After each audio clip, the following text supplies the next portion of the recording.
إنك أنت العليم الحكيم ولا حول ولا قوة إلا بالله العلي العظيم قال رب اشرح لي صدري ويسر لي أمري واحلل عقدة من لساني يفقهوا قولي أما بعد. Alhamdulillah, pertama dan selamanya kita panjatkan kesyukuran kepada Allah Subhanahu Wa Taala kerana nikmat dan inayahnya kita dapat bertemu pada petang ini. Tuan-puan yang dirahmati Allah sekalian, pertama saya mohon maaf atas kelewatan perkara yang saya tidak dapat elakkan.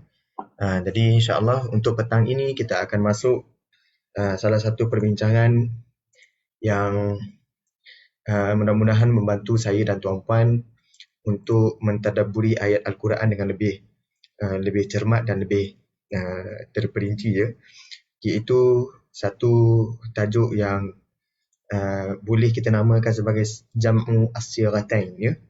Dalam satu ayat ada dua bentuk, dua sirah. Sirah ni apa? Sirah ni adalah bentuk kalimah yang sengaja Allah himpunkan dalam satu ayat. Okey, jadi sebagai contoh, tuan-puan boleh perhatikan dalam surah Al-Muzammil ayat yang ke-8 firman Allah, "Wadhkurisma rabbika wa tabattal ilaihi tabtila." Jadi lafaz yang saya nak beri perhatian adalah pada kalimah tabattal dan tabtila. Tabattal, kalau kita belajar dalam bahasa Arab, ia datang daripada kalimah tafa'ala ya, tafa'ala. Maka kalau kita perhatikan tabattal, ini fi'il amar, kata perintah ya, kata kerja perintah. Maka masdar yang terbit daripada tabattal sepatutnya tabattulan. Contohnya tuan-puan, kalau kita sebut tafa'ala, kemudian ia tafa'alu, kemudian tafa'ulan, itu yang sepatutnya. Saya tuliskan kepada tuan-puan ya.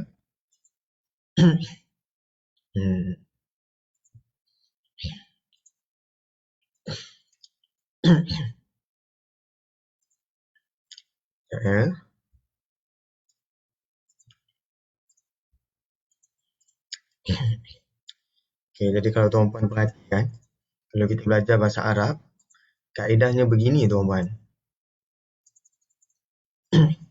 Tafa'ala, kalau tulisan kecil, tuan-puan boleh maklumkan kepada saya, tabattala, yang ini tabattala. Apa maksud tabattala? Tabattala ini maksudnya potong. Ya? Maksudnya potong, kita potong urusan kita untuk beribadat kepada Allah. Artinya kita letakkan fokus. Itu tabattala. Kita beri perhatian. Ataupun bahasa yang mudahnya, kita beri perhatian untuk beribadah. Maka ini fi'il madhi dia tuan-puan, tabattala. Wazan dia ada wazan. Wazan ni pattern bagi setiap bentuk kalimah. Wazan dia ni untuk makluman tuan-puan. Okay, adalah tafa'ala. Ini wazan dia.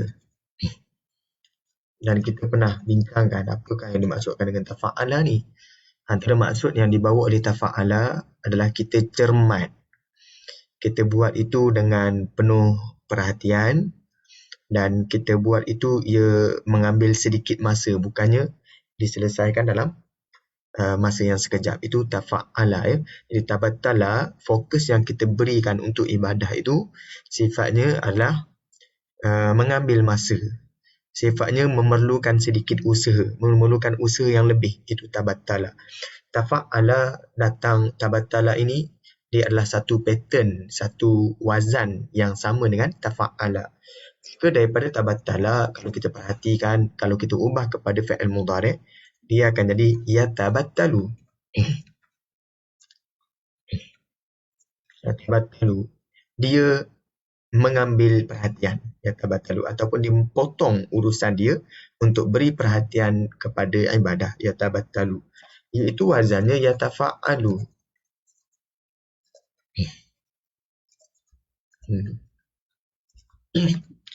Kemudian datang kalimah fi'il amar tabattal. Inilah yang ada pada ayat tersebut.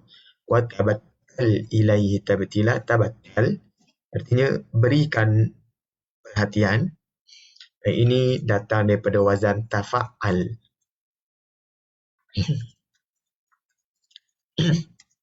fa'al. Maka daripada sini kalau kita keluarkan bentuk masdarnya, sepatutnya tabattulan. Itu yang sepatutnya tuan-puan ya. Tabattulan. Jadi kalau kita ikut masdar ataupun konsep maf'ul mutlak, kalau tuan-puan pernah dengar bentuk maf'ul al-mutlak. Al-maf'ul al-mutlak iaitu kita sebutkan masdar yang sama bentuk dengan fa'ilnya untuk menunjukkan ada bentuk penegasan ataupun ada bentuk keindahan pada perkara yang kita lakukan, maka kita datangkan dalam bentuk masdar. Contoh dekat sini, watabattal ilaihi tabattulan. Itu yang sepatutnya masdar bagi fa'ala. Maka masdarnya fa'ulan. Ya. Itu yang sepatutnya. Namun ada satu lagi bentuk yang Al-Quran paparkan di sini pada ayat berkenaan, watabattal ilaihi tabtila. Ini menjadi sedikit perbincangan. Kenapa disebutkan tabtilan berbanding tabattulan? Tabtilan untuk makluman tuan-puan, wazannya apa? Wazannya adalah taf'ilan.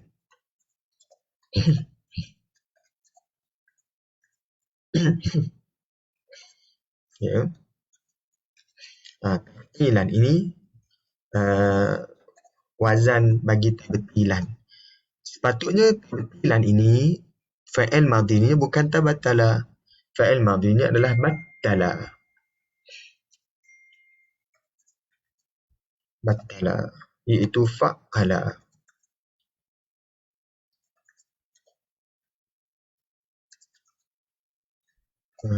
Ini fa'il madhinya sepatutnya battala. Fa'ala fa'il madhi yang asalnya. Kemudian daripada battala kita ubah kepada yubattilu.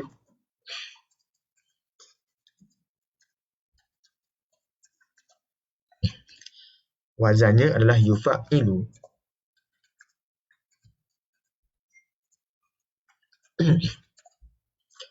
Daripada yubattilu kita nak ubah kepada fa'il amar, kata perintah, kita akan sebut battil.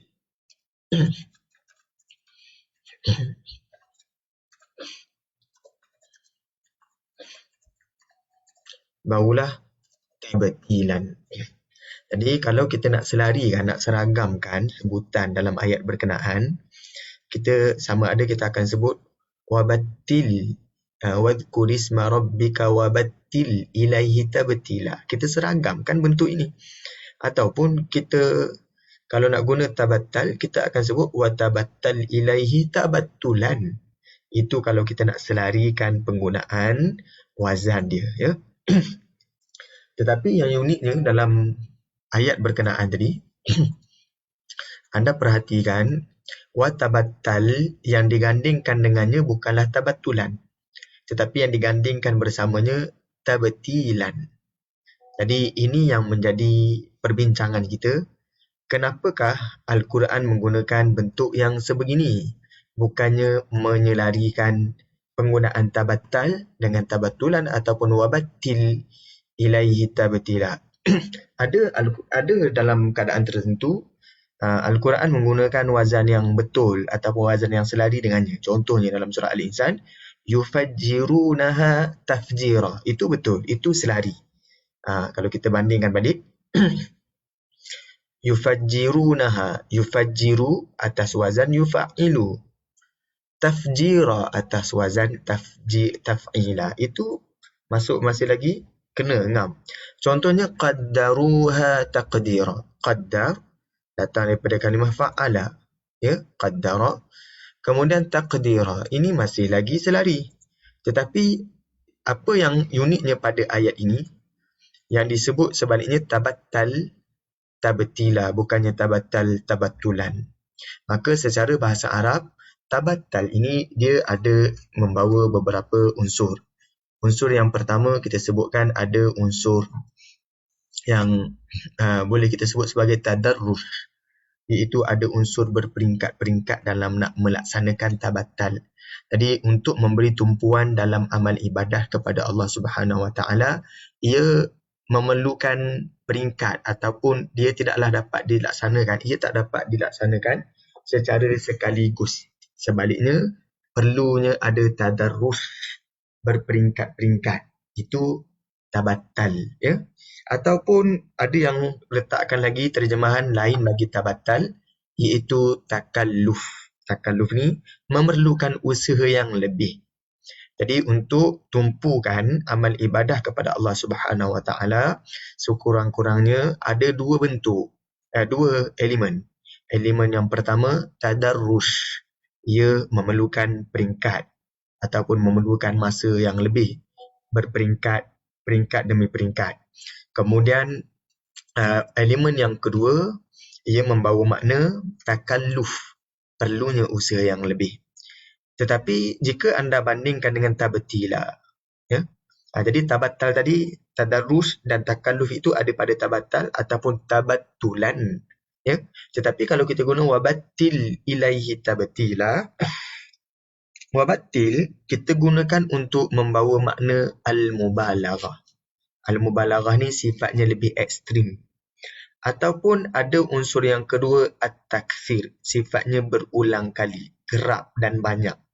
Ya, saya rasa ada baiknya kalau saya tuliskan, ya.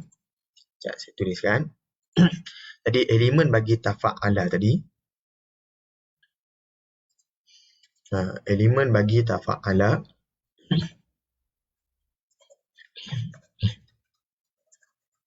dia bawa elemen satu, at-tadarrus.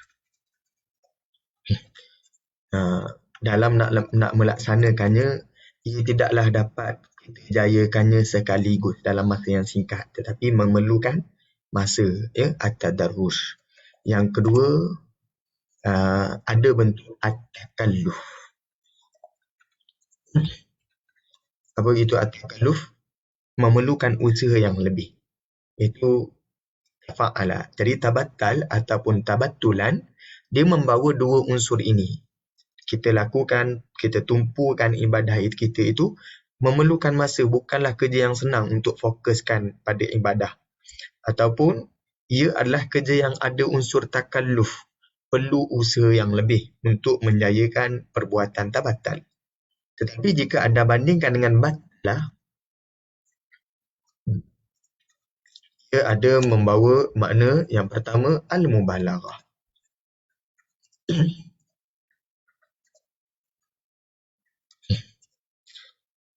Atau juga boleh membawa makna at-takfir.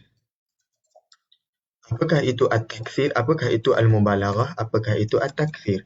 Al-mubalaghah sifatnya ekstrim, sifatnya dalam. Jadi fokus tu yang dilakukan, ia perlu fokus yang sangat dalam. Yang kedua, at-takfir, fokus yang kita libatkan untuk tabtilah ini, dia adalah perbuatan yang bukan berlaku hanya sekali, tetapi ia berlaku berkali-kali dan berlaku dalam skala yang besar. Dapat, ya? Jadi itu perbezaan tafa'ala dan fa'ala. Mohon maaf, ini sepatutnya saya seragamkan. Tetapi Al-Quran sengaja menggunakan kedua-dua bentuk dalam satu ayat, ya. Jadi kalau kita i'rabkan tabtilah, sepatutnya al-maf'ulul mutlaq. Maf'ul mutlaq yang digunakan untuk menguatkan kalimah tabattal. Tetapi dekat sini kita terpaksa letakkannya sebagai naibun anil maf'ulil mutlaq. Wakil kepada maf'ul mutlaq yang kita ubahkan, sepatutnya tabattulan diubah kepada tabtilan.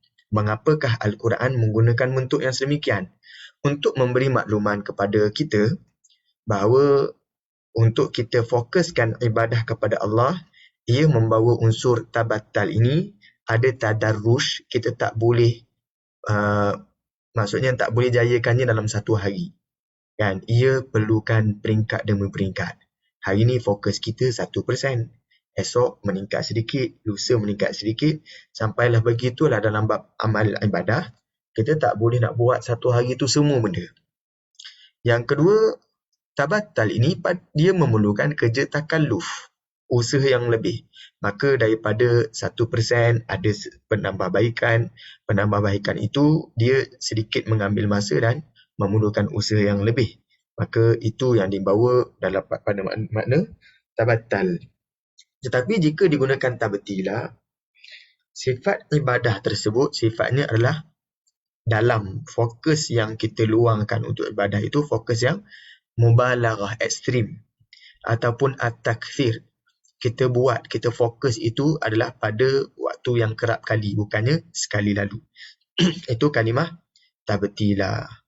Ada hikmah kenapa Allah sebutkan tabattal terlebih dahulu kemudian tabtila. Kenapa tidak disebut wabattil ilaihi tabattulan? Sebaliknya kan. Contoh kalau kita sebut tadi, tabtila fa'al amar dia wabattil.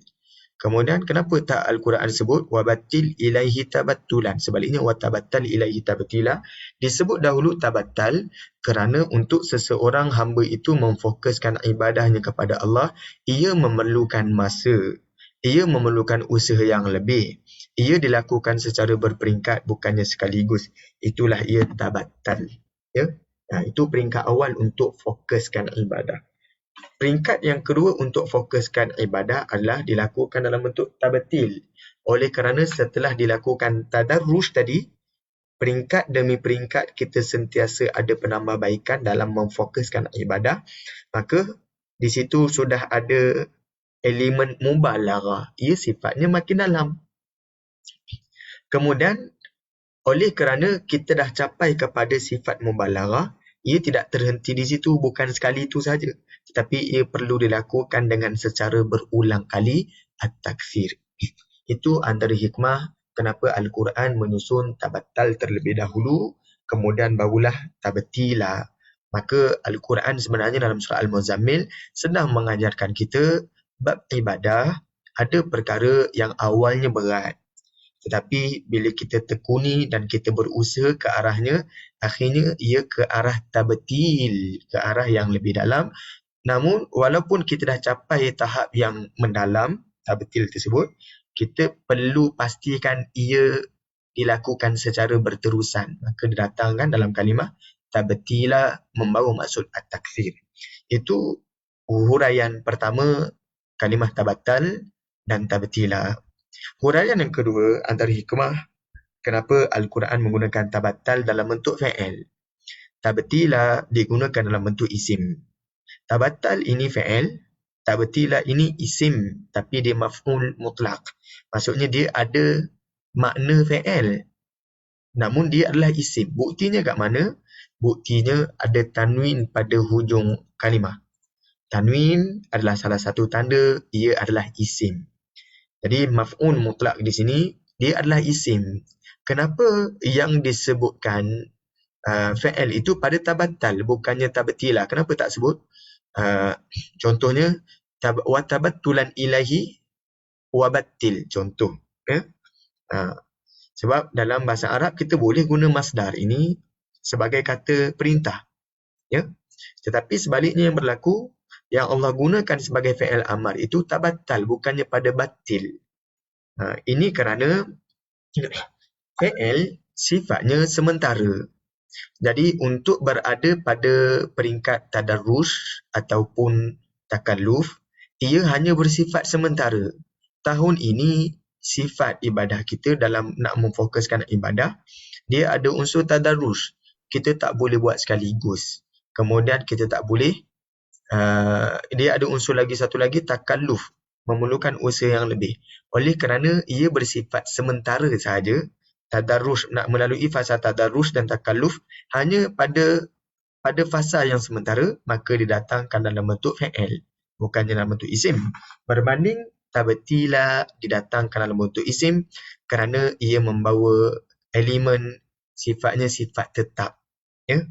Fa'il isim dia membawa makna tetap.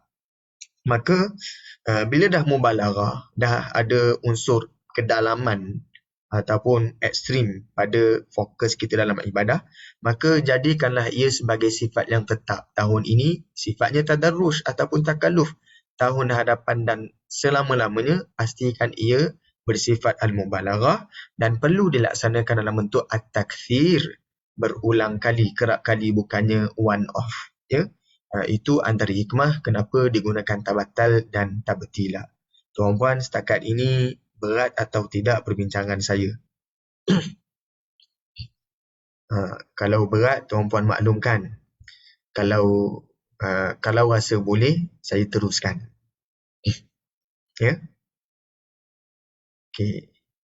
Jadi ada jelas, alhamdulillah. Okey, kita teruskan dengan perbahasan contoh yang kedua.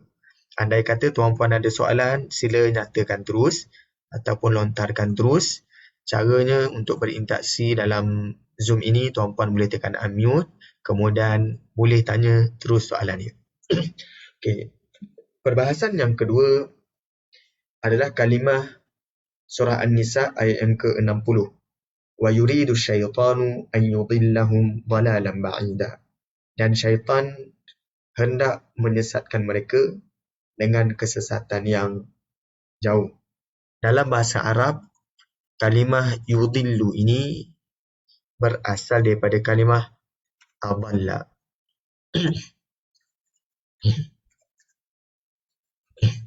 Adalla, menyesatkan.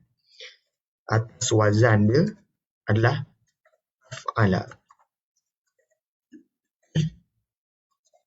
Af'ala ni kalau kita ingat tuan-puan, pada peringkat awal kita sebut ada beza af'ala dan fa'ala. Af'ala ni menyesatkan. Asalnya sesat, kita tambah hamzah kat depan, ditambah jadi imbuhan me dan kan. Menyesatkan. Daripada adalla iaitu fi'il madhi, kita boleh ubah kepada fi'il mudhari' jadi dalam bentuk yudillu. Jadi tuan-puan perlu berhati-hati di sini supaya kita tidak tersilap. Yudillu artinya menyesatkan. Atas wazan yuf'ilu. Ya? Ini yang sepatutnya. Bukannya yadillu. Beza baris saja tuan-puan. Kalau yadillu, dia sendiri sesat. Kalau yudillu, dia menyesatkan. Ada beza kan? Yudillu menyesatkan, yadillu dia sendiri yang sesat. Okey. Lalu kalau kita nak ubah kepada fi'il amar. Fi'il amar ada dua bentuk untuk adalla ini. Yang pertama, adilla.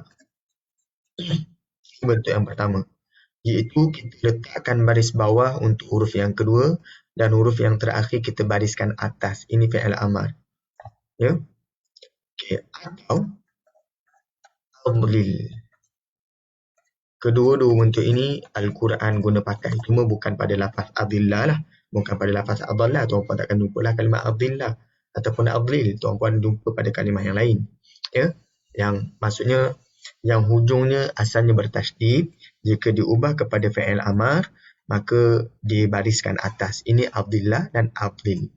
Jadi kalau saya letakkan wazannya, kita sebut afillah. Atau afil. Okay, jadi dua-dua ni boleh tuan-puan guna pakai, tak ada masalah adillah ataupun adlil. Dua-dua ini adalah lugah bahasa yang fusha. Daripada inilah, kalau kita ubah kepada masdarnya, dia akan jadi idlalan.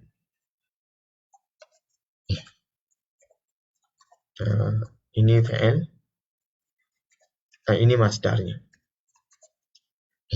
Jadi kalaulah Al-Quran nak menggunakan kalimah yuridu syaitanu an yudillahum, sepatutnya kalau kita nak gandingkan, nak selarikan dengan kalimah yudillah, bukanlah kalimah dhalalan, tapi kalimah idlalan. Ya, idlalan. Iaitu menyesatkan. Ini idlalan. Wazan dia adalah if'al. Idlalan ini adalah if'alan. Jadi sepatutnya kalau kita nak selarikan, nak gandingkan, wa yuridu syaitanu an yudillahum idlalan ba'ida. Sebaliknya pada ayat berkenaan digunakan dhalala, bukannya idlalan. Ya. Okey. Saya teruskan. Untuk dhalalan, sepatutnya fi'il madhinya bukan adalla tapi dhalla. Tak ada hamzah. Iaitu dia sendiri sesat. Fa'ala wazan dia. Ada orang dia letakkan ni sebagai falla. Masdar ni, wazan ni nanti tuan-puan kalau ada kelapangan ataupun Mudah-mudahan Allah permudahkan urusan tuan-puan untuk belajar bahasa Arab ya. Dhalla asalnya fa'ala ataupun fa'ala. Dhalla dia sendiri yang sesat. Kalau adalla menyesatkan, dhalla dia sendiri yang sesat. Kemudian fa'il mudhari'nya adalah yadhillu.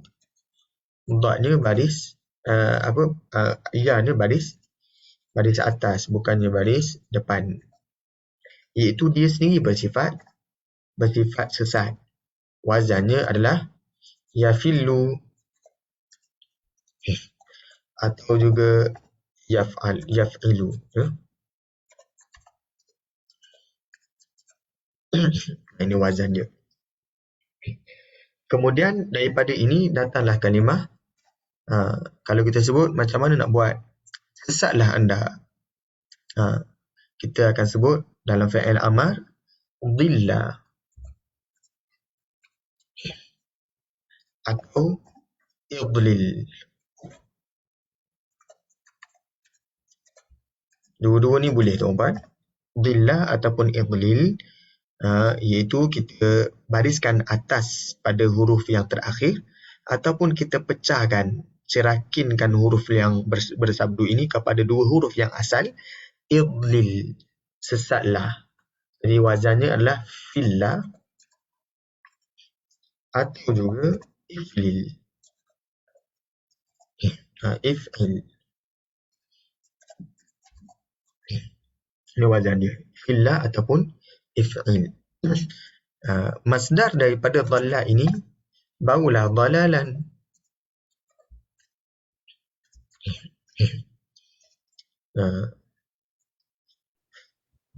Jadi ini barulah kita guna dhalalan.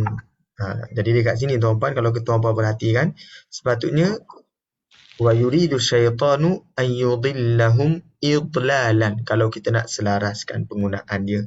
Tetapi di sini Al-Quran sebaliknya menggunakan wa yuridu syaitanu an yudillahum dhalalan, bukannya idlalan.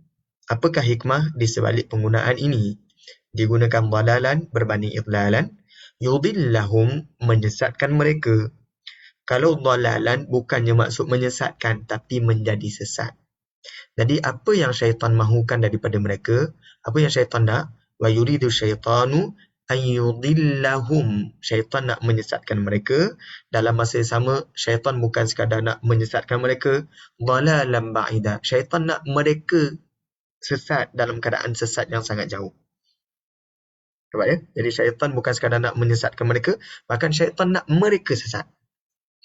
Ada beza menyesatkan dan nak mereka sesat. Ada beza kan? Nak menyesatkan mereka, satu lagi nak mereka sesat. Jadi di sini digunakan kedua-dua bentuk untuk saling melengkapi kedua-dua makna.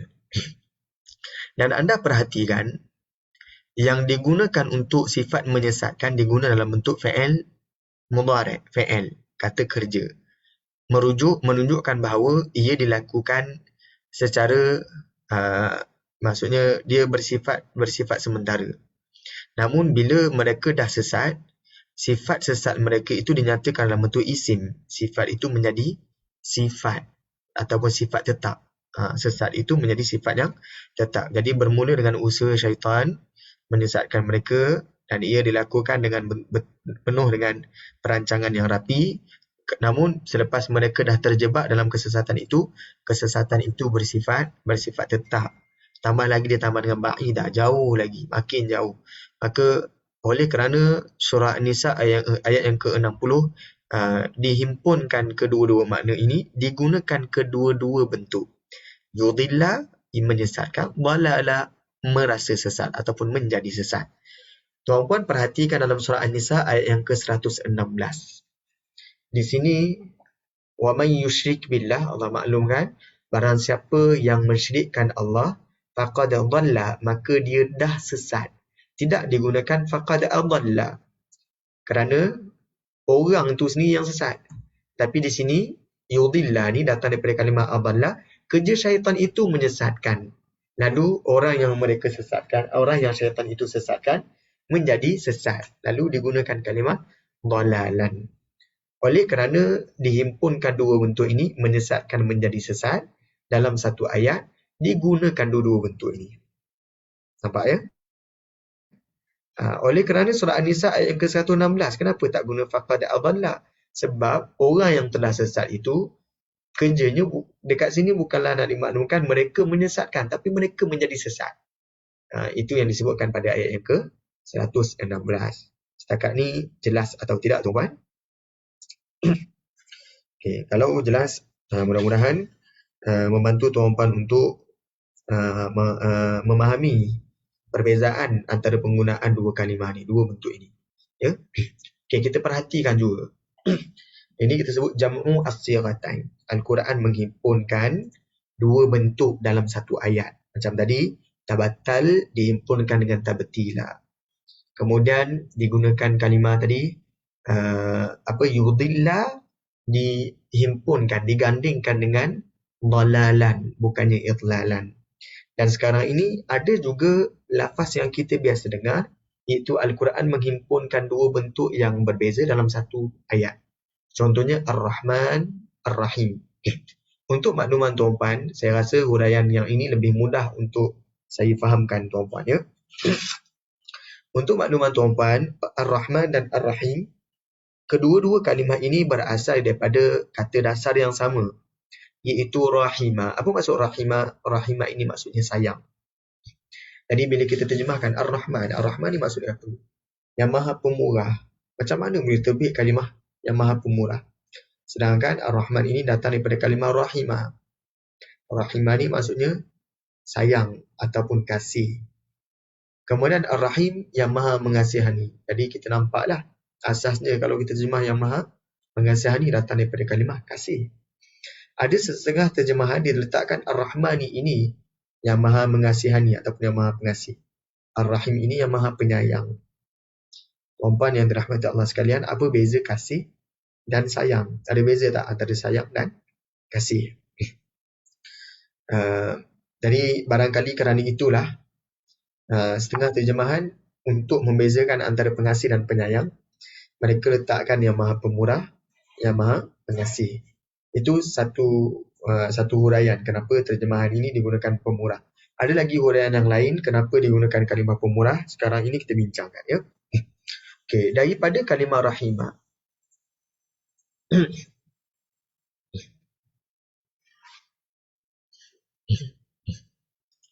Daripada kalimah rahimah.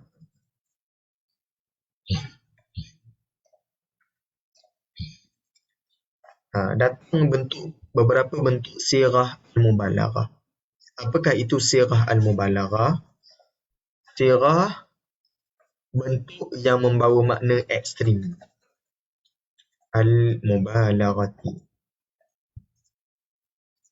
Nanti tuan-puan akan sentiasa dengar ataupun familiar dengan penggunaan kalimah ini, siratul mubalaghah. Dalam Al-Quran, dalam bahasa Arab ada beberapa bentuk sirah al-mubalaghah. Antaranya Rahman. Ya, Rahman. Wazan dia adalah fa'lan.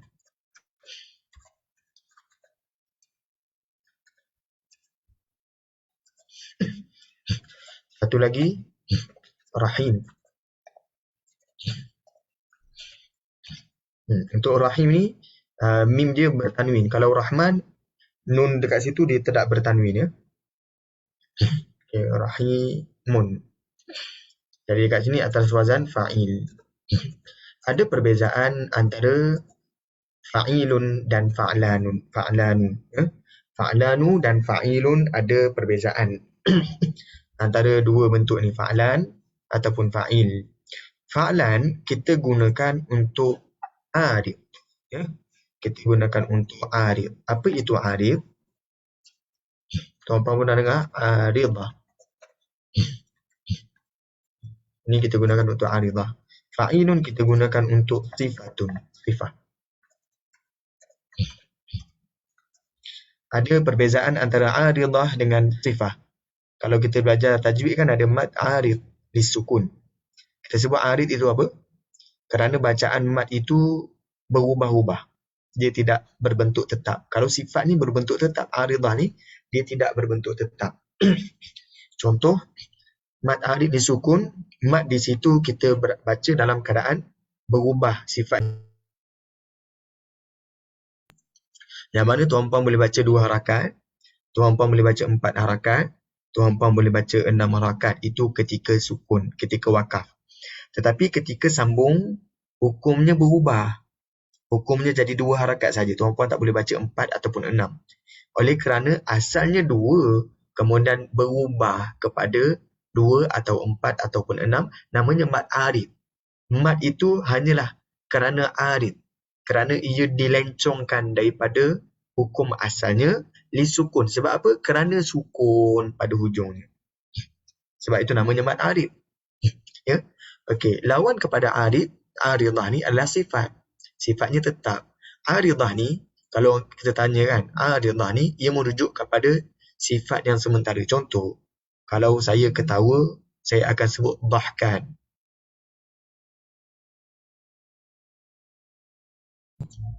Dhahkan. Kenapa saya sebut dhahkan? Saya tak sebut dhahik. Kerana ketawa saya tu, ia berubah-ubah. Sekarang saya ketawa, nanti saya boleh berubah jadi menangis. Kita guna dhahkan. Ataupun kalau kita lapar, kita sebut jawaan, ya, jawaan ataupun dahaga atashan. Kita tak guna jai'un ataupun atishun. Kita tak guna begitu, tapi kita gunakan dalam bentuk fa'lan ni untuk merujuk kepada sifat yang berubah. Contoh sifat yang berubah tadi, pejam ataupun celik. Pejam sifatnya dia bukan selamanya kita akan celik. Ketawa sifatnya bukan selamanya kita akan ada waktu kita tidak ketawa ataupun kita menangis. Jadi digunakan ini maksudnya aridah, ya tuan-puan. Contoh penggunaan aridah ni dalam bentuk fa'lan, tuan-puan akan temui kalimah aqshan tadi. Aqshan ni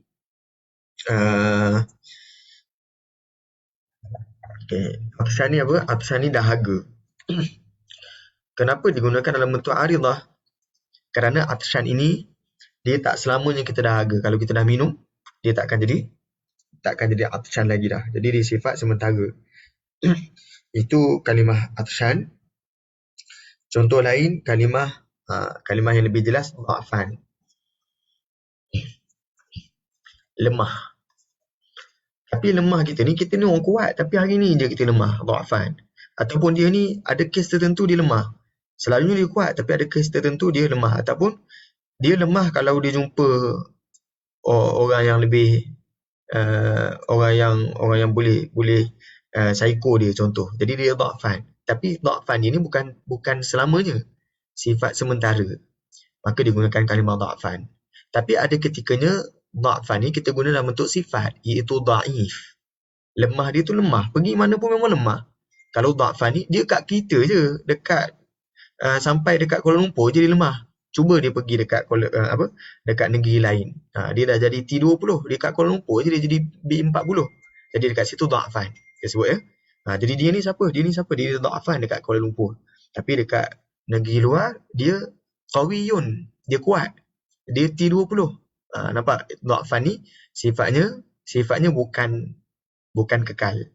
Dia aridah. Dia sifat yang bersifat sementara, ya.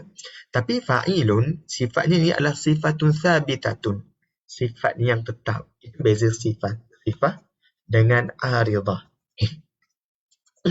Namun tuan-puan, aridah ni bila kita letakkan dalam nahwu, kita akan namakannya sebagai sifat juga dalam nahwu saja. Itu pun sekadar nak meraihkan terma istilah nahwu. Kalau ma'ani, ilmu ma'ani dia tetap aridah, dia bukan sifat. Lain sikit sifat dengan aridah. Okey, kalau sifat thabitah, contohnya kita tak akan kata orang yang dahaga tu apish. Ya, sebab dia sifat yang boleh berubah, dia boleh hilang benda tu. Tapi kalau kita sebut orang tu huduh, kita sebut qabih, sebab huduh dia tu payah, memang tak boleh nak ubah dah huduh dia. Kalau huduh dia tu dia kat sini je. Dekat Kuala Lumpur je dia huduh, tapi pergi kat luar negara, luar dia jadi cantik. Jadi kita sebut qabahan, kita tak sebut qabih.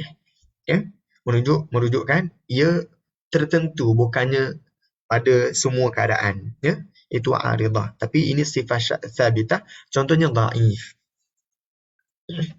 Dhaif ini kita nyatakan ini mana keadaan dia lemah. Jadi macam mana kita nak memahami kalimah Rahman dan Rahim? Untuk makluman tuan-puan, dalam bahasa Arab, ejaan Rahman, walaupun bacaan kita baca Rahman, mim baca baris, mim kita baca ada mat. Tapi ejaan yang sepatutnya, ejaan mengikut kaedah bahasa Arab, kita akan eja dengan Rahman.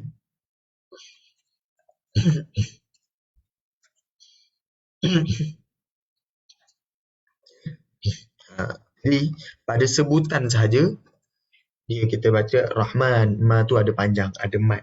Tapi pada ejaan mim tu tidak ada alif, tidak ada mat.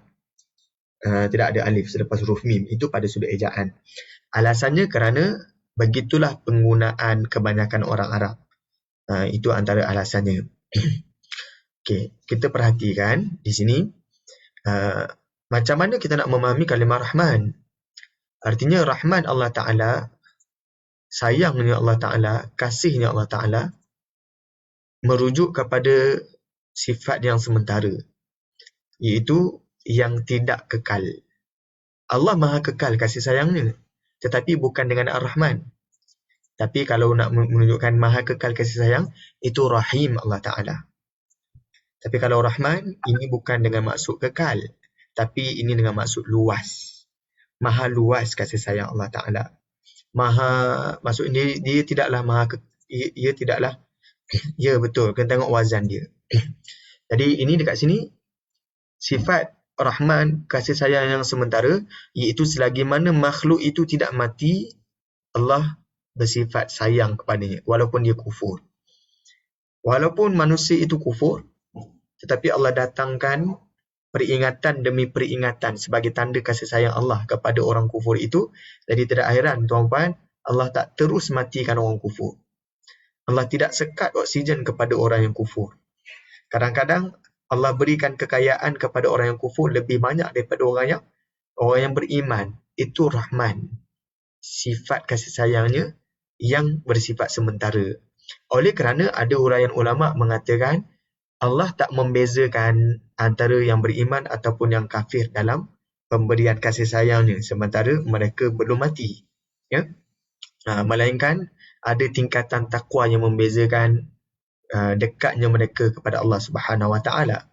Tetapi kita katakan di sini, oleh kerana mereka yang tidak beriman masih lagi tidak dihalang rezeki oleh Allah, tidak dihalang segala nikmat yang Allah berikan, maka Rahman kita terjemahkan sebagai yang maha pemurah, manifestasi daripada apa yang Allah berikan kepada semua orang. Jadi bukankah ini salah satu bentuk pemurahnya Allah Ta'ala?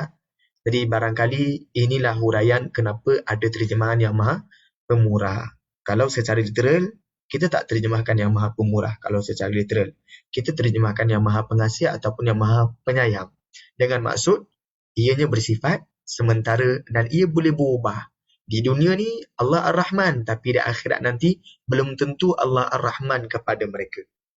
Itu digunakan Ar-Rahman. Sebaliknya untuk penggunaan Ar-Rahim, tuan-puan perhatikan, ini bersifat yang maha kekal, yang kekal kasih sayang Allah Ta'ala.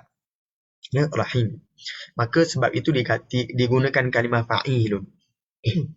Fa'ilun menunjukkan ia berbentuk kekal berpanjangan. Jadi ada ulama ilmuwan mengatakan Rahim ini kasih sayang Allah di akhirat. Itu salah satu huraian. Jadi huraian yang pertama tentang Rahman dan Rahim. Rahman kasih sayang Allah di dunia. Dan kasih sayang itu boleh berubah. Sekiranya mereka beriman, kasih sayang itu Allah kekalkan. Sekiranya mereka mati dalam keadaan tidak beriman, kasih sayang itu Allah putuskan daripada mereka. Itu Rahman, kasih sayang Allah di dunia. Rahim, kasih sayang Allah di akhirat. Itu huraian yang pertama. Kerana di akhirat itu kekal. Dunia ini sementara. Okay, huraian yang kedua, ada yang mengatakan Rahman dan Rahim itu sama sahaja. Kerana mereka berpandangan dua-dua ini sirah mubalaghah. Cuma kalau kita cermati dalam perbahasan sirah mubalaghah, sudah tentu wazan dan wazan yang lain, mereka ada kalimah tersebut ada makna yang cuba disampaikan daripada bentuk yang berbeza. Nampak ya? Jadi bentuk ini kita katakan fa'lan dan fa'il saling melengkapi dalam satu ayat. Sengaja Allah gabungkan dua sirah ini dalam satu ayat untuk memaklumkan Allah ni Rahman yang bersifat kasih sayang yang bersifat sementara, iaitu tidak ada double standard pada peringkat awal. Semuanya dapat sebagaimana sesuai dengan yang Allah takdirkan. Namun di akhirat nanti Allah Rahim. Tetap juga Allah ini Rahim.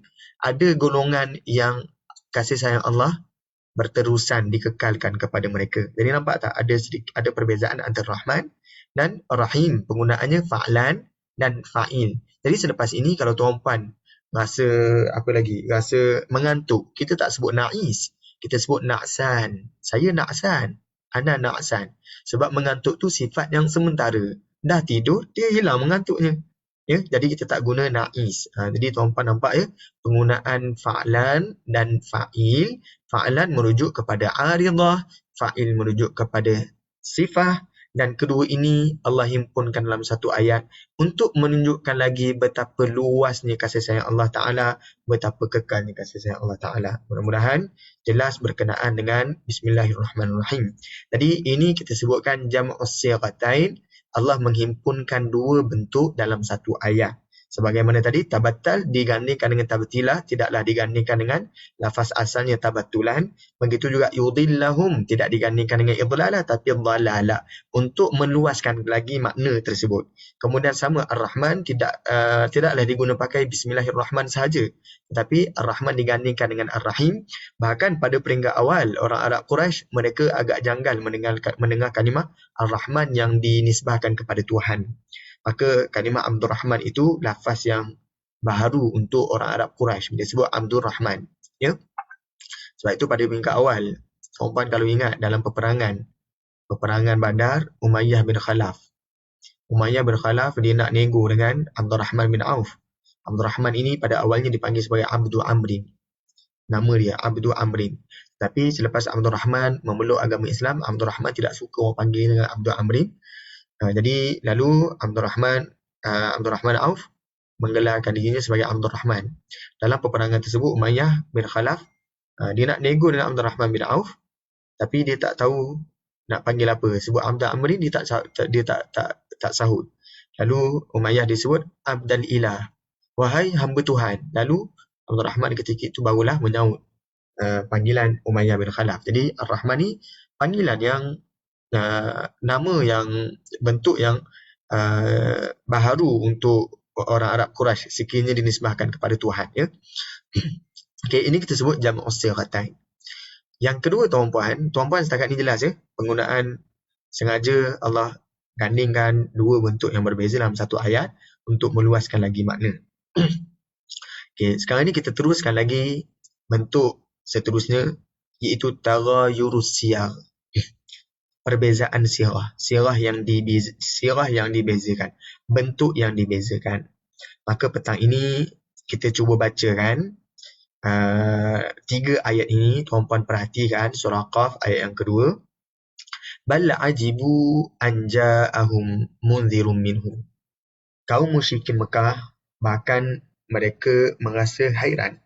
An ja'ahum munzirun minhum. Macam mana boleh datang kepada mereka ni munzirun minhum, pemberi peringatan seorang rasul dalam kalangan mereka sendiri, minhum. Faqala al-kafirun, maka orang kafir itu mereka berkata, hadza syai'un ajib, ini adalah perkara yang menakjubkan.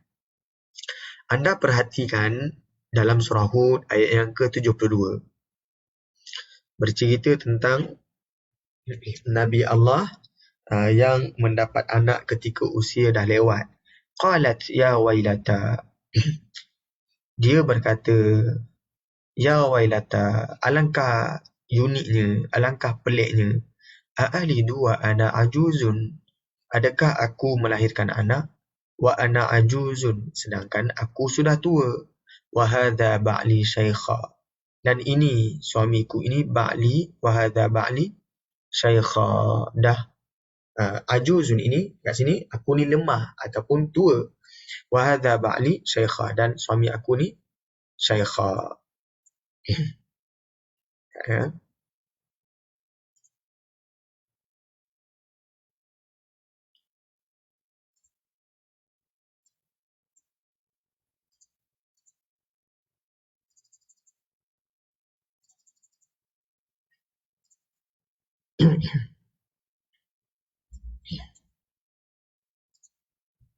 Jadi ini adalah cerita berkenaan dengan Nabi Allah Ibrahim alaihissalam, yang mana Allah maklumkan tentang berita Nabi Ibrahim bakal mendapat anak. Jadi disebutkan lafaz ini. Lalu yang disebutkan pada ayat ini, inna hadza la syai'un ajib. Anda bandingkan dengan surah Qaf tadi. Dalam surah Qaf, hadza syai'un ajib. Surah Qaf tidak ada kalimah inna. Surah Hud ada kalimah inna. Ini perbezaan yang pertama. Ada kalimah inna.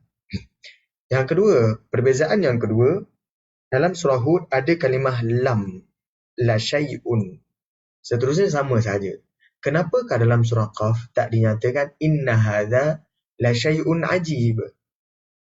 Tetapi untuk surah Hud, inna hadza la syai'un, tambah inna tambah lam. Jadi kita katakan di sini potensi ataupun kebarangkalian untuk datang kepada orang kafir Quraisy seorang munzir, seorang yang memberi peringatan, maka hadza syai'un ajib. Mereka katakan ini pelik, tapi peliknya tidaklah bentuk bersangatan. Maka tidak datang dengan inna, tidak datang dengan lam. Inna ini kita namakan sebagai harfu taukid, huruf taukid. Lam ini kita namakan sebagai lamu al-muzahlaqah, lam yang digelincirkan. Apakah maksud yang lam yang digelincirkan? Asalnya lam ini duduk di hadapan. Selepas inna, dia duduk kat depan. Lam ini sepatutnya inna lahadha. Sepatutnya lahadha syai'un ajib. Lam ini kat depan namanya lamul ibtidah asalnya. Cuma oleh kerana inna masuk, lam ini digelincirkan duduk di pada khabar. Maka kita panggil lam ini lam al-muzahlaqah. Walau apa pun nama lam ini, baik lam ibtidah ke ataupun lam al-muzahlaqah, lam ini tetap memberi makna bersangatan. Dalam ayat dalam surah Hud ini digunakan dua lafaz yang menunjukkan bersangatan. Ini sungguh perkara yang menghairankan. Dua kali sungguh, tuan-puan. Kenapa dalam surah Hud digunakan dua kali sungguh, tetapi dalam surah Qaf digunakan tidak digunakan sebarang kata sungguh. Kenapa? Kerana dalam surah Qaf ini untuk seorang rasul datang kepada mereka tidaklah sangat menghairankan. Cuma mereka sengaja sebut hadza syai'un ajib. Ya. Tapi dalam surah Hud, untuk seorang lelaki yang dah tua, mempunyai isteri yang sangat tua juga, perempuan pernah atau tidak tanya doktor, boleh atau tidak isteri saya dah tua ni, saya dah ada cucu, ataupun anak saya ni tak kahwin lagi, saya nak cucu ataupun nak bayi, saya nak suruh rumah saya menganak lagi lah. Doktor akan sarankan untuk elakkan daripada risiko. Kerana wanita yang dah berusia tidak digalakkan untuk beranak bersalin kerana berisiko. Dan bahkan ia termasuk dalam perkara yang pelik kan. Jadi oleh kerana kepelikannya itu berganda, bahkan dalam tempoh yang panjang ketika dia tengah subur pun anak tak ada, tapi ketika tidak subur, waktu yang tidak subur pula anak ada. Tidakkah itu satu bentuk yang menghairankan? Ya, maka oleh kerana ini sifat yang menghairankan dalam bentuk bersangatan, didatangkan dua kata sungguh, inna, lam satu lagi. Ya. Tapi kita bandingkan dengan surah Sad. Kalimah yang digunakan pakai aja'alal alihata ilahu wahida. Adakah dia menjadikan Tuhan-Tuhan itu ilahu wahida, satu Tuhan yang satu, ya? Satu Tuhan yang satu. Inna hadza la syai'un ujab. Sesungguhnya ini adalah perkara yang sangat menakjubkan. Ini berkaitan dengan akidah, tuan-puan. Oleh kerana berkaitan dengan akidah, digunakan satu inna, kata sungguh yang pertama, lam, kata sungguh yang kedua, yang ketiga sirah mubalaghah. Ajib ini, dua-dua ni juga sirah mubalaghah.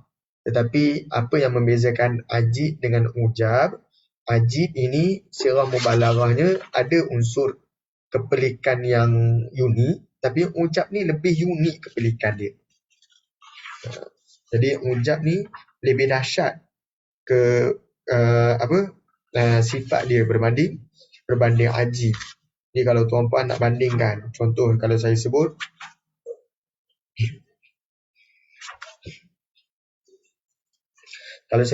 tawil, kan, tawilun dia sama macam ajib. Saya kongsikan. Jadi sirah mubalaghah kita dah belajar fa'lan, satu fa'il. Okey, kemudian seterusnya sirah mubalaghah yang seterusnya kita nak telusuri adalah lafaz fa'il, satu lagi fu'al. Ada perbezaan antara fa'il dan fu'al. Fa'il ni bersangatan hairannya, tapi fu'al lebih bersangatan hairannya. Jadi kalau tuan-puan nampak ada orang tinggi, kita sebut tawilun. Dia tinggi tapi tidaklah bermaksud pelik sangat tinggi dia tu. Jadi tinggi, kita sebut orang tu tinggi betul. Tak ada ke orang yang semisal dengan dia? Ada, ramai je tinggi macam dia. Cuma dia dalam kategori tinggi lah. Dia sebut tawil. Tapi kalau orang tu dia tinggi, okey, tinggi yang macam mana? Tinggi dia tu kalau duduk dekat kalangan orang tinggi, dia tinggi sekali juga. Tinggi dia pelik sangat. Orang tengah sebut lonjong. Kan? Dia lonjong dia ni. Maka kita sebut ni fu'al, tual. Jadi ada beza tawilun dan tual. Ya, tawilun dan tual. Tual ni tinggi dia ni tak ada orang dah tinggi macam dia. Tinggi sangat. Dia dengan orang tinggi yang pelik dia ni, tual. Kalau tawil ni tinggi yang orang lain pun boleh saja yang setinggi dengan dia. Tapi dia tinggi bukanlah rendah, dia tinggi. Di sini tawilun ni dalam bentuk fa'ilun. Ini fu'alun lebih ekstrim daripada fa'ilun. Jadi kalau sebut ajibun dengan mujabun. Mujabun wazan dia fu'al. Ya, okey. Contoh lain. Ajibun. Lagi mujabun. Pelik, dua-dua ni pelik. Cuma pelik yang pertama ni, ajib ni, tak adalah sampai tak ada perkara lain yang pelik juga macam dia. Ya. Tapi kalau ujab ni pelik sangat. Sampai mustahil untuk kita katakan benda tu tak ada, maksudnya macam tak ada yang sebanding dengan dia dah. Pelik sangat dah. Itu ujab. Lalu kita nak bincangkan kenapakah dalam surah Sad bila orang kafir mereka katakan ini adalah sahirun kadzab, kemudian dia nak menafikan adakah dia ni Rasul ini sedang menjadikan Tuhan yang ramai ini jadi Tuhan yang satu. Jadi macam mana kita nak bandingkan kenapa mereka gunakan inna hadzal syai'un ujab. Pelik sangat-sangat ni, pelik doa ni. Tapi kat sini ajib, pelik. Tapi bersangatan ini pelik lah, tapi tak ada lah sampai doa. Ya. Jadi kenapa dalam surah Sad disebut pelik doa ni? Sebab ini melibatkan urusan yang mereka memang pegang teguh tentang ketuhanan. Jadi mereka begitu yakin Tuhan mereka ni ramai. Ya, jadi tapi untuk dijadikan Tuhan yang ramai itu satu ilah wahidah, lalu digunakan inna hadzal syai'un ujab, penggunaannya lebih mubalaghah, lebih ekstrim. Itu huraian yang pertama. Huraian yang kedua, selalu ada huraian yang kedua. Huraian yang kedua ni tuan-tuan, boleh juga barangkali benda tu mereka taklah rasa, mereka rasa macam ada waktu mereka boleh bersetuju. Cuma untuk mengingkari perlakuan yang menjadikan Tuhan yang ramai ni sebagai satu Tuhan, walaupun benda tu tak mustahil, benda tu bahkan memang jelas, kita mudah nak nampak. Tapi bila kita nak argue, bila mereka nak argue benda yang sangat solid hujahnya, jadi mereka kena argue dengan bahasa yang lebih ekstrim. Maka untuk argue dengan bahasa yang lebih ekstrim, mereka datangkan kata sungguh ni berkali-kali, 2 kali kata sungguh, dan mereka datangkan dengan bentuk ekstrim, ujab, sirah mubalaghah. Jadi sirah mubalaghah digunakan untuk mereka menentang sekeras-kerasnya apa yang dibawa oleh Rasul tersebut. Oleh itu, didatangkan dengan mujab berbanding ajib. Setakat ini, tuan-puan, jelas atau tidak uraian saya berkenaan dengan perbezaan hadza syai'un ajib, inna hadza la syai'un ajib, inna hadza la syai'un ujab. Kalau jelas, saya boleh berpindah kepada contoh berikutnya.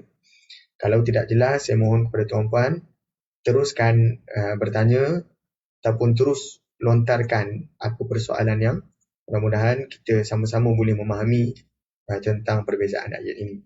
Tuan-puan yang dirahmati Allah sekalian, contoh berikutnya adalah pada kalimah bari'un, bara'un. Ini tadi kita sebut perbezaan antara dua sirah mubalaghah. Satu fa'ilun, fu'alun. Kali ini perbezaan antara bukan sirah mubalaghah dan sirah mubalaghah yang lain. Tapi ini perbezaan antara sifah musyabbahah dengan satu lagi masdar. Bari'un dengan bara'un. Kita tengok ya. Ini cerita Nabi Ibrahim AS. Kedua-dua ayat ini, surah Al-An'am, cerita tentang Nabi Ibrahim. Surah Az-Zukhruf juga bercerita tentang Nabi Ibrahim AS. Dalam surah Al-An'am disebutkan, falamma ra'asyamsa bazighah. Apabila Nabi Ibrahim melihat matahari itu bazighah, sedang terbit. Qala hadha rabbi. Dia berkata, ini Tuhanku. Hadha akbar. Ini lebih besar. Falamma afalat. Apabila matahari terbenam, qala. Ibrahim berkata, ya qaumi, wahai kaumku, inni bari'um mimma tusyrikun. Sesungguhnya aku berlepas diri daripada apa yang kamu sekutukan. Tuan-puan perhatikan kalimah bari ini dinyatakan dalam bentuk sifat. Ya? Iaitu dia berlepas diri, dia bersifat berlepas diri. Cerita ini kebanyakan orang tersilap telahan pada ayat ini. Ada mereka mengatakan bahawa Nabi Ibrahim sedang mencari Tuhan. Tetapi kalau anda perhatikan sebelum ayat 78 ini telah dinyatakan terlebih dahulu. Wa idh qala Ibrahimu li abihi azara atattakhidhu asnaman aliha. Nabi Ibrahim berkata kepada ayahnya, nama ayahnya Azar. Atattakhidhu asnaman aliha. Adakah engkau ambil asnaman, berhala-berhala itu sebagai Tuhan-Tuhan aliha. Ini berarti bukanlah Nabi Ibrahim sedang mencari Tuhan. Bahkan Ibrahim dilihat sedang berdialog dengan ayahnya, sedang mengemukakan hujah supaya ayahnya beriman. Ini adalah salah satu uslub dakwah Nabi Ibrahim AS. Sengaja didatangkan dalam bentuk dialog supaya kaumnya boleh menerima dan boleh memahami apa dakwah yang disampaikan, mesej dakwah yang disampaikan oleh Nabi Ibrahim AS. Bila Nabi Ibrahim berkata, falamma ra'asyamsa bazighah, lihat matahari. Kemudian ini adalah dakwah yang lebih halus. Seolah-olah dia mengandaikan dirinya sendiri sedang mencari Tuhan. Sedangkan dia dah tahu dia Tuhan yang mana satu. Sengaja dia buat dialog untuk berhujah dan hujah ini sifatnya lebih sopan. Ya? Maka didatangkan dalam bentuk ini. Ini bari'um mimma tusyrikun. Berbanding dalam surah Az-Zukhruf, Nabi Ibrahim sebut, wa idh qala Ibrahimu li abihi wa qaumihi. Ingatlah ketika Nabi Ibrahim berkata kepada ayahnya dan kaumnya, innani bara'um mimma ta'budun. Tidak dinyatakan uslub yang Nabi Ibrahim sedang tengok pada bulan, tengok pada matahari. Tapi di sini terus Nabi Ibrahim menyatakan pendiriannya, innani, sesungguhnya aku bara'un, berlepas diri, mimma ta'budun, daripada apa yang kamu sembahkan. Ada beza kalimah bara'un dan bari'un. Kalimah bari'un ini adalah sifat musyabbahah, sifat bagi perbuatan berlepas diri. Maksudnya aku bersifat berlepas diri. Berbanding bara'un ini adalah masdar. Sesungguhnya aku ini adalah perbuatan berlepas diri. Masdari maksudnya perbuatan berlepas diri. Semana saya nak terjemahkan kepada tuan-puan ya. Selalu kalau kita sebutkan dalam bahasa Inggeris lah. Antara perbuatan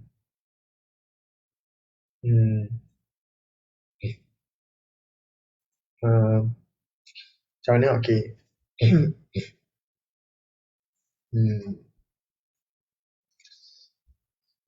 Macam mana saya nak sebut?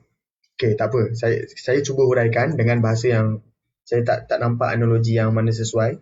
Okey, tapi saya cuba huraikan kepada tuan-puan agar paling kurang tuan-puan dapat gambaran lah berkenaan dengan huraian. Beza bara'un dengan bari'un. Bari'un ini kalau kita sebut dalam bahasa Arab sifah. Bara'un ni masdar. Bila sebut masdar, dia adalah perbuatan tersebut. Contohnya, kalau sebut salimun, saya dalam keadaan sejahtera. Saya bersifat sejahtera. Tetapi kalau sebut salamun, itu kesejahteraan. Saya rasa tuan-puan jelaskan. Salimun, saya sejahtera.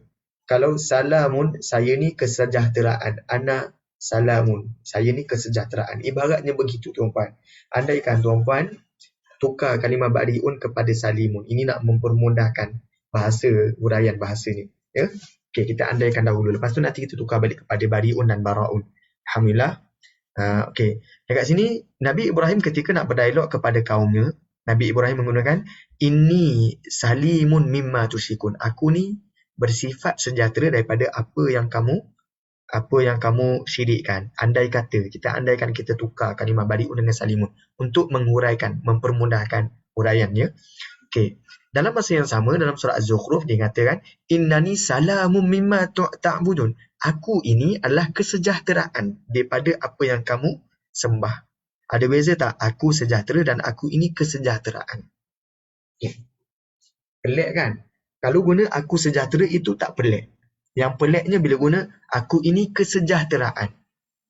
Kita menisbahkan sifat perbuatan tersebut pada kita. Ya? Contoh tuan-puan, kalau kita belajar bahasa Arab, ada adilun dengan adlun.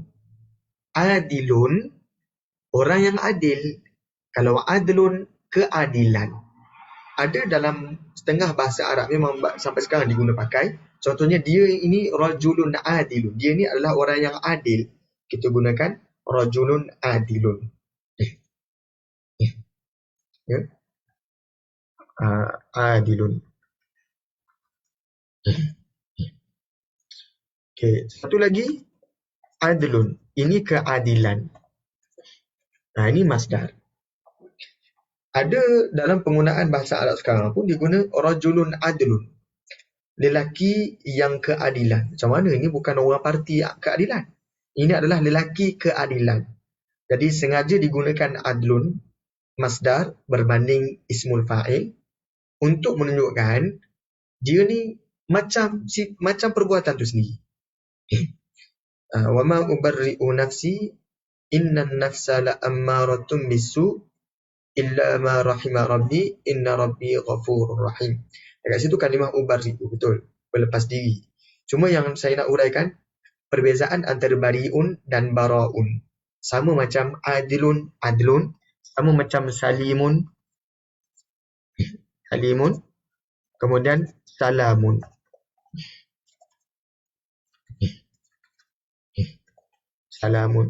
Jadi kalau sebut saya ni adil, itu tak pelik. Tapi kalau sebut saya ni keadilan, ini pelik. Saya sebut saya ni sejahtera, itu tak pelik. Kalau saya sebut saya ni kesejahteraan, itu pelik. Saya ni amil, saya ni pekerja. Aku, itu tidak pelik. Tapi kalau sebut saya ni ana amalun, saya ni pekerjaan, ini pelik. Kita sebut pekerjaan, ana amalun, ini pelik. Bila kita gunakan bentuk yang begini, bentuk tepi ni masdar sebagai ganti kepada sifat. Ini seolah-olah kita mengandaikan diri kita sebagai pekerjaan itu sendiri, bukan pelaku pekerjaan. Contohnya amilun, pelaku pekerjaan. Tetapi kalau sebut ana amalun, saya ni pekerjaan itu sendiri. Ada apa kerja kosong? Kerja kosong sekarang ni ada kerja cat rumah. Okey, awak ni kerja apa? Saya ni cat rumah, kerja. Saya sendiri cat rumah. Saya sendiri cat rumah tu saya lah. Kita menisbahkan kerja cat rumah tu saya lah. Kita tak nisbahkan tukang cat rumah tu saya. Ya. Jadi bila kita guna masdar sebagai ganti kepada ismul fa'il, sifatnya lebih mubalaghah, lebih ekstrim. Sebab kita samakan diri kita dengan pekerjaan itu. Ini salah satu bentuk, kalau kita belajar dalam bahasa Arab nanti, ini tashbih sebenarnya. Ya, tashbih. Ini tashbih. Bila kita guna masdar sebagai ganti kepada ismul fa'il, ini tashbih. Jadi tuan-puan, dekat sini sama. Bila sebut bari'un, aku ni bersifat berlepas diri. Satu lagi, aku ni adalah kelakuan berlepas diri. Kelakuan berlepas diri itu dinisbahkan kepada dirinya Nabi Ibrahim AS. Menunjukkan bentuk yang nak disampaikan itu lebih ekstrim pada ayat yang ke-26 berbanding ayat yang ke-78. Kan? Disebut kerja tu sendiri, dia tu kerja tu. Berbanding dia tu pelaku kerja tu. Jadi itu yang pertama. Yang kedua di sini tuan-puan perhatikan kalimah innani dengan inni. Inni dekat sini ada nun nun yang disebut sebagai nun at-taukid al-mukhaffafah min ats-tsaqilah, iaitu nun yang membawa maksud sungguh, tetapi sungguhnya tu sungguh yang tidaklah tebal. Berbanding innani, ini innani nun at-taukid ats-tsaqilah, iaitu nun sifatnya sungguh dan tebal. Jadi innani ni sifat bersangatannya lebih tinggi berbanding inni. Bila berdialog dengan dalam surah Al-An'am, berdialog dengan kaumnya, Nabi Ibrahim gunakan bahasa sesungguhnya aku bari'un, melakukan perbuatan berlepas diri ataupun bersifat berlepas diri. Tetapi dekat sini sesungguhnya sungguh aku, ya. Sungguh-sungguh aku, dekat sini as-saqilah, nun taukid as-saqilah. Bara'un, kalau ada perbuatan berlepas diri, dan satu lagi orang yang melakukan berlepas diri, aku bukannya orang yang melakukan berlepas diri tu, aku sendiri perbuatan berlepas diri. Ini lebih ekstrim berbanding bari'un. Digunakan pada ayat ini surah Az-Zukhruf kerana terus Nabi Ibrahim sedang menyatakan pendirian beliau. Berbanding dalam surah Al-An'am, ini digunakan uslub yang lebih indah dalam berdialog dengan orang kafir, kaumnya yang kafir, menjadikan dirinya seolah-olah orang yang sedang mencari Tuhan. Sedangkan dirinya, dari Nabi Ibrahim AS, telah pun mengenal Tuhan ketika ini, tapi sengaja dijadikan dirinya sebagai orang yang sedang mencari Tuhan. Tuan-puan boleh tengok bentuk yang bara'un begini, masdar dijadikan gantian kepada ismul fa'il sebagai contoh dalam surah Hud. Dalam surah Hud, kisah Nabi Nuh dengan anaknya, qala ya Nuhu innahu laysa min ahlik. Allah berfirman kepada Nabi Nuh, wahai Nuh, innahu laysa min ahlik. Sebenarnya anak engkau itu laysa min ahlik, bukan keluarga engkau. Keluarga di sini maksudnya tergolong dalam ahli syurga. Allah kata innahu amalun ghairu salih. Dia ni adalah satu pekerjaan yang tidak saleh. Tidaklah disebutkan sebagai innahu amilun ghairu salih. Amilun ni pelaku. Jadi setengah orang disilap terjemahkan ayat ni. Dia kata perbuatan Nabi Nuh ni adalah satu amalan yang tidak saleh. Bukan begitu sebenarnya tuan-tuan. Yang dekat sini, tengok sini. Sesungguhnya bawaannya bukanlah amal yang saleh. Uraian yang lebih kemas adalah kita katakan sesungguhnya anak Nabi Nuh ini bukannya bawaan anak Nabi Nuh, tapi anak Nabi Nuh sendiri adalah perbuatan yang tidak saleh. Al-Quran tak menggunakan amilun, tapi digunakan amalun. Menunjukkan digantikan kepada ismul fa'il berbanding amilun. Nak kata kalau ada pelaku dengan kelakuan tu, anak Nabi Nuh, bahagian tahap kelakuan tu bukannya pelakunya. Lebih dahsyat daripada pelaku. Ya? Jadi digunakan amalun ghairu salih. Itu salah satu bentuk dalam Al-Quranul Karim digunakan masdar sebagai ganti kepada ismul fa'il. Wallahu a'lam. Ada lagi contoh berikutnya tuan-puan, tetapi kita dah tinggal beberapa minit sahaja lagi untuk kita huraikan sekiranya kalau tuan-puan ada soalan ataupun tambahan ataupun luahan. Silakan. Okay, kalau tuan-puan tak ada soalan, saya ada soalan. Berat atau tidak uraian saya petang ni? Okey. Jadi saya andaikan pembentangan saya ni tidaklah berat, tidaklah ringan. Sebabnya tak ada maklum balas. Jadi mudah-mudahan okey. Kenapa dalam ucapan Nabi Ibrahim tidak digunakan ubarri'u seperti dalam ucapan Imra'atul Aziz dalam surah Yusuf, ya, wama ubarri'u nafsi. Boleh juga Nabi Ibrahim sebut inni ubarri'u. Okey, terima kasih. Inni ubarri'u. Dekat sini kenapa Nabi Ibrahim menggunakan isim berbanding fa'il? Itu soalan dia. Inni ubarri'u itu adalah fa'il. Tetapi kalau kita sebut inni bara'un, ini adalah isim. Jadi, oh ya ke? Kami semua kena mute by host. Tak boleh cakap. Oh, patutlah. Okey, baik tuan-puan. Semoga Allah permudahkan urusan tuan-puan. Ya. Jadi insya-Allah nanti saya cuba. Tuan-puan dah boleh unmute dah. Saya lupa, bukan saya host asal ya. Tapi sekarang ni saya dah boleh jadi host. Okey, kita perhatikan dalam Al-Quranul Karim. Soalan rakan kita, kalimah ubarri'u dalam surah Yusuf.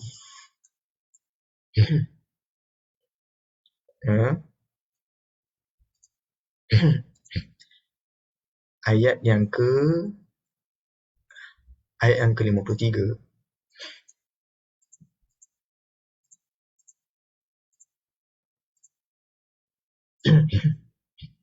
Okey, anda bandingkan dekat sini ya. Wama ubarri'u nafsi. Dan tiadalah aku berani membersihkan diriku. Ini cerita tentang siapa? Imra'atul Aziz kan? Ini dia bercakap dengan wanita-wanita yang lain. Kan? Al-ana hashasal haqqu ana rawatuhu an nafsihi wa innahu laminas sadiqin. Jadi kat sini disebut wama ubarri'u nafsi. Disebut di sini ubarri'u ini fa'il bukannya isim. Kalau sebut wama ana bari'un nafsi, kan? Jadi itu sifatnya isim. Jadi beza fa'il dan isim. Fa'il ini dia sifatnya sementara. Jadi Imra'atul Aziz walaupun masa ini dia tak mampu nak membela dirinya, kan? Ataupun menahan dirinya, membebaskan dirinya, maka sifat ni sementara. Kerana dalam surah Yusuf ini dikatakan bahawa kenapa dikatakan sebagai ahsanul qasas? Kerana semua penghujung watak yang ada dalam kisah Nabi Yusuf berakhir dengan watak yang baik. Jadi walaupun dalam cerita tu Imra'atul Aziz dilihat agak nakal, kan? Tapi penghujungnya Imra'atul Aziz juga bertaubat. Maka kerana itu disebutkan ubarri'u, bukannya bari dalam bentuk isim. Kerana isim ini sifatnya tetap. Ubarri'u sifatnya sementara. Adapun apa yang dilakukan oleh Nabi Ibrahim berlepas diri daripada apa yang disembah oleh kaumnya, itu sifat tetap, bukannya sifat sementara. Maka didatangkan dengan bari'un ataupun bara'un dalam bentuk masdar, menggantikan ismul fa'il untuk memaklumkan itu lebih ekstrim daripada bari'un. Mudah-mudahan jelas ya Puan Nur Halina Sulaiman ya. InsyaAllah. Baik, insyaAllah Ustaz. Terima kasih. Sama-sama. Fatahallahu alaikum. Jadi tuan-puan, kita dah berada di penghujung rancangan. Mudah-mudahan Allah bantu saya dan tuan-puan untuk menghayati kalam Allah dengan lebih mendalam melalui kita menguraikan salah satu aspek bahasa. Ada ulama mengatakan ini kemukjizatan bahasa. Tetapi penulis sendiri lebih prefer menggunakan at-ta'birul Qur'ani, sebut ungkapan Al-Quran berbanding disebut mukjizat bahasa. Kenapa? Sebab dia kata barangkali ini penemuan sementara dia. Dan dia tak berani nak claim ini salah satu kemukjizatan. Sebab ini huraian beliau. Walaupun beliau ni pakar bahasa Arab. Bahkan ramai kawan-kawan beliau mengatakan tulislah buku Al-I'jazul Bayani. Tapi dia tak berani nak namakan Al-I'jazul Bayani. Dia namakan sebagai Lamasat Bayaniyah. Huraian tentang aspek bahasa. Ataupun At-Ta'birul Qur'ani. Ungkapan dalam Al-Quran Karim. Ataupun Balaghatul Kalimah. Ketinggian bahasa kalimah yang ada dalam Al-Quran berbanding digunakan Al-I'jazul Bayani. Sebagaimana setengah ilmuwan mereka mengkritik penggunaan Al-I'jazul Ilmi, mukjizat saintifik. Mereka katakan sepatutnya digunakan kalimah tafsiran saintifik kerana penemuan saintifik itu bersifat sementara. kemungkinan akan ada penemuan yang baru. Begitu juga penulis ini, beliau lebih cenderung menggunakan kalimah at-ta'birul Qur'ani berbanding al-i'jazul bayani, kerana kata beliau ini salah satu wajhum min wujuhil i'jaz. Hanya satu sudut yang kecil sangat pada sudut-sudut kemukjizatan Al-Quranul Karim pada aspek bahasa. Oleh kerana ketawadukan beliau ini, beliau namakan buku ni At-Ta'birul Qur'ani, bukannya Al-I'jazu Al-Bayani. Wallahu a'lam tuan-puan. Mudah-mudahan Allah bantu saya dan tuan-puan. Assalamualaikum warahmatullahi wabarakatuh. Waalaikumsalam. Terima kasih, Ustaz. Ustaz.